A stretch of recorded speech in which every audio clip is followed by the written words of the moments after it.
What's going on, guys? Welcome back to another episode of Marvel Madness, our What If in Review series, guys. Welcome to Project Potter. My name is Kyle, your host. If this is the first time here at the channel, guys, welcome. If you do like this content, guys, like, comment, subscribe, ring that bell notification. It really does help me out. But appreciate you guys either way. So this is episode 3 of our Disney's What If in Review series, guys.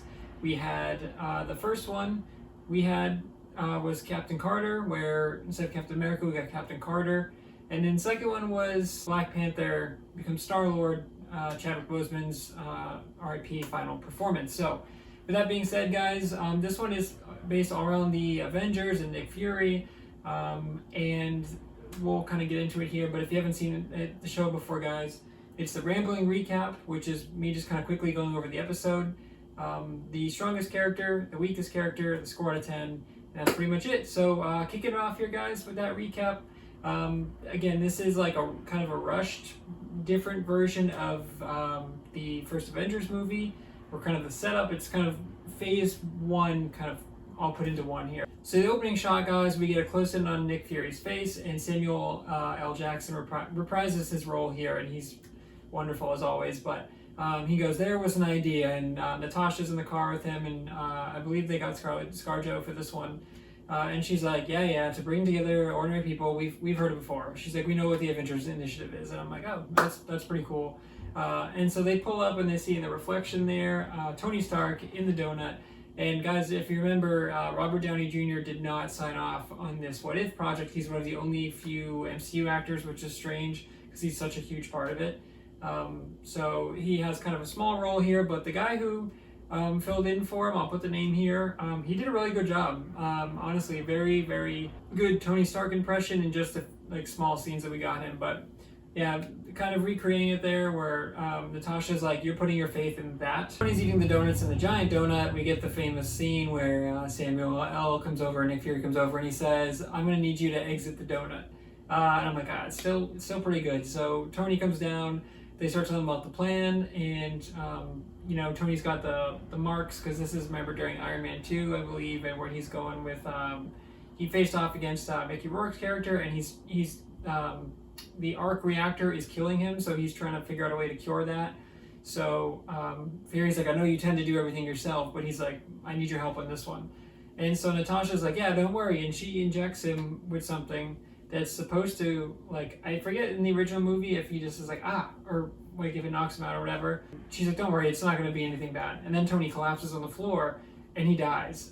Tony Stark is dead, just like that, dude. And you're like, oh, okay, so I know this is a What If series, but this is taking a different turn. So then we get Thor's hammer that's seen there, and so Hawkeye, and we get Agent Coulson again back in, so Clark Gregg comes back to reprise his role. Hawkeye's telling him, there's thunder going around, and he's like, oh, that's ominous, and Hawkeye's like, yeah, it's been happening a lot. And they're like, no one can pick it up, and they're like, not even, I forget the name, it's like, he says Jason or whatever, he's like, and he does CrossFit. So that's pretty funny, but then it's cool because we get a stealth Thor where he's going in one by one kind of Batman Arkham style, taking out these guys, and Thor is just kicking ass, and Hawkeye is got his arrow pointed, and he's like, just let me know, sir. He's like, one shot, one kill, and Coulson is like, I have visual contact. He's like, oh, he's like, and he's got really great hair, and he's like, okay, what else does he look like or whatever? And he's like, he's very attractive, sir. He's like, it's just an honest, observation. And so Hawkeye's got him in the sights there, and Thor goes and he's like, ready to pick up the hammer, and Hawkeye looks at him. He's like, wow. He's like, he wasn't kidding. That's some really nice hair. That part is all awesome. So Thor goes to go pick up the hammer. The lightning goes off, and he gets an arrow to the heart. And they were like, Fury's like, dude, I told you to hold off. And he's like, I swear it wasn't me. I never miss. And they lock up Hawkeye. One thing I didn't touch on, guys, Project Potter review style. This is never intentional, but I always go out of order for things. They're framing Natasha for Tony's death because literally she injected him and then he died right after. And we know it wasn't Natasha, and she has a conversation with Fury where she's like, this isn't me. And he's like, I know, but he's like, S.H.I.E.L.D. has protocols and we have to go through these protocols. And we know S.H.I.E.L.D. obviously in the MCU was corrupt and infiltrated by Hydra and all that. And so there's kind of a lot of overlap here where they're like, someone in S.H.I.E.L.D. is compromised, someone within S.H.I.E.L.D. is compromising the situation. There's a really awesome scene too that I didn't touch on, or I think we're getting to, where Natasha is in the back of a van there with all the Crossbones' guys and the S.H.I.E.L.D. agents, basically, that are Hydra. And it's funny because there's like a shot on Natasha, and she's like, wow, it's kind of quiet in here. But for a second, I was like, are we going to get her saying, before we get started, does anybody want to get out? And I was really hoping for that, but she didn't give it to us, but that's okay. She kicks all of their asses, dude. It's really, really cool, and she escapes. Black Widow is awesome in this one. So eventually she goes to see the scientist, Thunderbolt Ross's daughter, I forget her name, but played by, I think, Liv Tyler in the movies. She's like holding Bruce, or hiding him, and Bruce comes out and Mark Ruffalo is back as the voice. It's great, and the likenesses of these characters are pretty good because it's like pretty close to them, but it's just a little bit of an animated style. And then Loki comes down from the Bifrost, and he's like, look, I'm looking for revenge. He's like, someone killed my brother Thor Odinson, and he's like, I will seek vengeance. And I'm like, oh, it's so good to have Tom Hiddleston back, dude.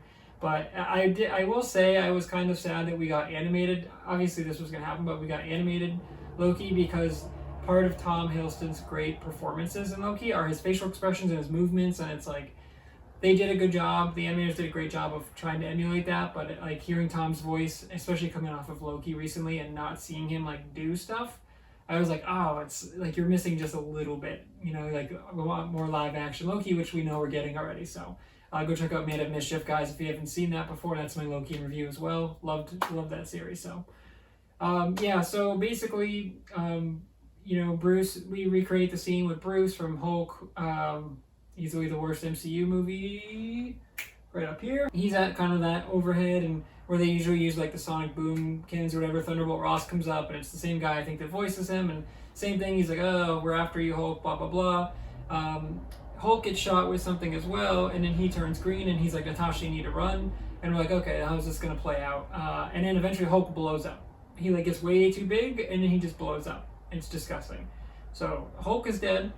Natasha, who's looking into all these, so someone is taking out the Avengers one by one. They don't know who's doing it. They don't know what's going on. This episode is like a mystery thriller sort of thing, and I was like, oh, okay, this is pretty cool. But as the episode goes on, and they start killing off the Avengers, so Tony is dead, Bruce is dead, Hawkeye, I didn't talk about this, guys. I think Hawkeye dies. I think he just dies in the cell or something, like almost like a cyanide or whatever. They're like, oh, how did someone get in to kill Hawkeye? He's been in S.H.I.E.L.D. custody, so we obviously know it's an inside job or something's going on. Tony Stark, Hawkeye, Hulk, and then Natasha is looking into all these murders, and they're trying to figure out like, who's killing the Avengers one by one, and her and Fury are like, oh, they're obviously going after the Avengers Initiative. Eventually Natasha is like on a computer looking stuff up, and she's like, how did a woman who died 2 days ago access the records? And she's talking about Hope Pym. She gets killed. And then we eventually find out that Fury faces off against Hank Pym, who is in like the yellow jacket suit that the villain in Ant-Man originally wore, but he's mad because Fury goes to Hope's grave, and it's not Hope Pym in this one, it's Hope Van Dyne or something. And basically she was an agent of S.H.I.E.L.D. and she died just like their mother with S.H.I.E.L.D., they said, and so Hank's out for revenge, and so Hank decided to kill the Avengers or stop the Avengers before they started happening. So Hank Pym, they show back, he got small and he like made Hawkeye shoot his arrow, and then he like went into Hulk and like shot his heart or his lungs or whatever, or some chemicals to make him blow up, and he injected Tony, and so Hank Pym shrunk down and killed Iron Man, Hulk, Black Widow, he goes invisible, and so he just like beats the shit out of Black Widow. But yeah, all the Avengers guys and Thor, all the Avengers are dead. Fury and Pym have this fight where Fury looks pretty badass, and he like flips over, and this is cool because obviously we're not gonna have Samuel L. Jackson like in live action flipping around or doing these flips or whatever, or like doing these quick dodges. So this is where the animation pays off, but it's just kind of a weird fight, and Hank's suit looks cool, but he's saying like, you guys took everything from me, how could you let Hope die? And he's like, oh, I didn't care. He's like, basically Fury's intimidating him or like taunting him, and he's like, I didn't care about Hope at all. He's like, I don't care about any of them. And I'm like, I don't know, I think he's just trying to get him to come at him, but eventually he subdues Hank, and then Coulson basically brings him in, and then that's pretty much the big mystery solved, and At the very end of the episode here, guys, Fury goes over and there's a quick scene where he shows the Captain Marvel pager, and Coulson's like, what is that like? Or it might have been Natasha when she was alive. She's like, is that a 90s beeper? They're like, what are you doing with that? And he's like, it's our hope. And he's like, hope is all we got. But then he's like, wait, I'm going to go talk to like a god. And he goes over and talks to Loki. So sorry, guys, I'm jumping out of order again here. I'm a pretty big offender with that. But yeah, Loki decides to help them out. And I'm sorry, Loki's actually the key contributor to how he takes down Pym, because there's a really cool scene where there's like a bunch of Furies that show up there, and it's just Loki's magic where Fury's like laughing at all of them, and Pym is like, how did you get, like, what's going on here? Why are there so many Nick Furies? It's just Loki's magic, and then so they take him in.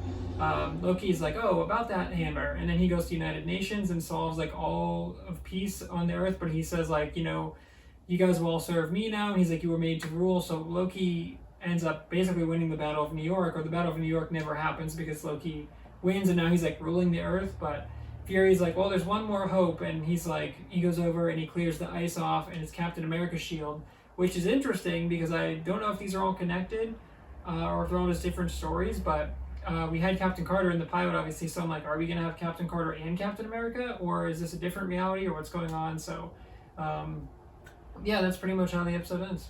Okay, guys, my strongest character for this one, dude, it has to be Agent Coulson. Clark Gregg is always awesome in that role, and we haven't seen him in a while now, especially live action.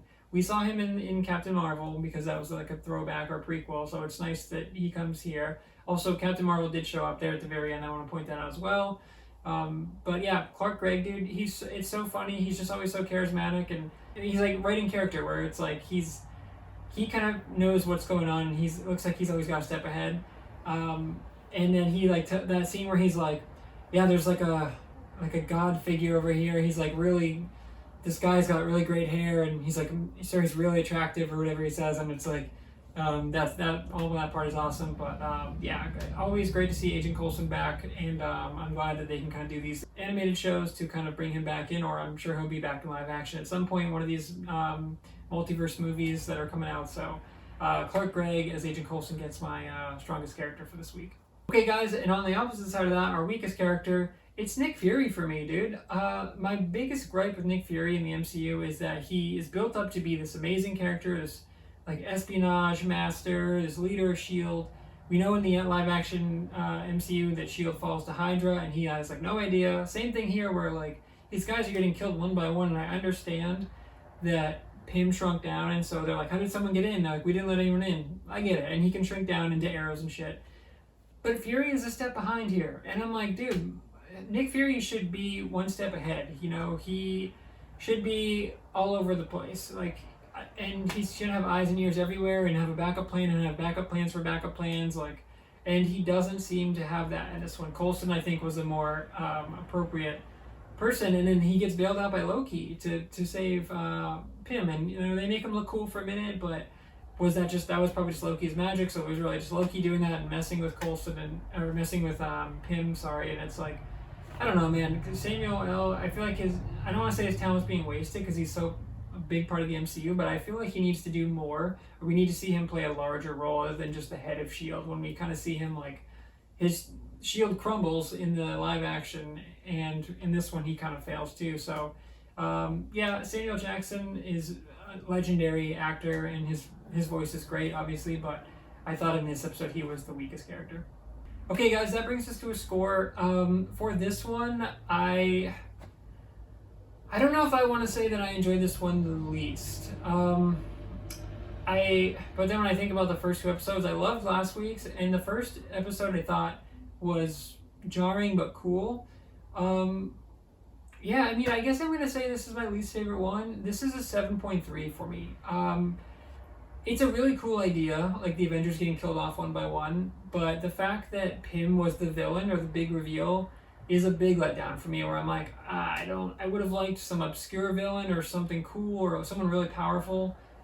It's just like, oh, my daughter, Pym is just like, you killed my daughter on a S.H.I.E.L.D. mission, or you didn't care about my daughter or whatever, and then so now I'm going to kill all the Avengers because he doesn't want the Avengers to be formed? Do you think they would want to save people? I don't know. It's really confusing, but Hank Pym, and Hank is such a good character in the live-action MCU. I know this is a what-if series, so I know they're going to change roles around. But I'm like, that's your big reveal, like that, because when they were going through and killing everyone, I was like, oh, who is killing the Avengers? I'm like, this is really cool. And I was trying to think of like who it was as we're going, and then I was like, oh, it's just Pym, just drinking down, and he's mad that his daughter died. I'm like, I don't know, but the visuals were cool. This is where the episode kind of suffers. Last week I thought was great because they didn't focus on a single movie. This is like pretty much based on all of the Phase 1 movies, where it's like very quickly Thor, very quickly Iron Man 2, it's very quickly Incredible Hulk. They're trying to move or push all these, or squeeze all these MCU movies from Phase 1 into a 30-minute episode. And it just doesn't work like that. Like, the big problem I have with What If so far is that everything feels too condensed. And I really would have liked for them to do hour-long episodes so we can have some time for these to breathe. Yes, we know the stories already, and yes, these are different iterations, but it's like, it's not enough character development for me most of the time. That's why I really liked the last episode, because it was just kind of like, this is Black Panther or T'Challa as Star-Lord, and they're just going on adventures, and it's just like an open story. The first episode, I think, suffered from Captain Carter being awesome, but they had to fit in like the first Avenger movie in 30 minutes. Quick story moments, beat by beat. Same thing here, where it's like, oh, now we have all of the Phase 1 movies and Avengers kind of, and we just put them all together, and I'm like, I don't know, it's doing more harm than good, I think, and so I'm still enjoying the content. I mean, guys, I'm kind of invested in the MCU, if you couldn't tell, but I'm a little disappointed so far with how this show has turned out. It's still cool, and it's still not bad, but yeah, this one is, I think, the weakest one so far. Okay, guys, that's another episode of Marvel Madness. Thank you guys so much for checking out the content. I hope I wasn't too down on this one, guys. Like I said, my least favorite one so far, but still really excited for the rest. And the animation is still cool, but it really just feels like I'm kind of like watching a Telltale game, but I should be playing it, so it feels weird that they almost kind of copied that style. I would have liked something a little more original, but I know obviously that is very hard work, and I appreciate everyone at Marvel for their hard work, and I'm thankful that we're getting the series.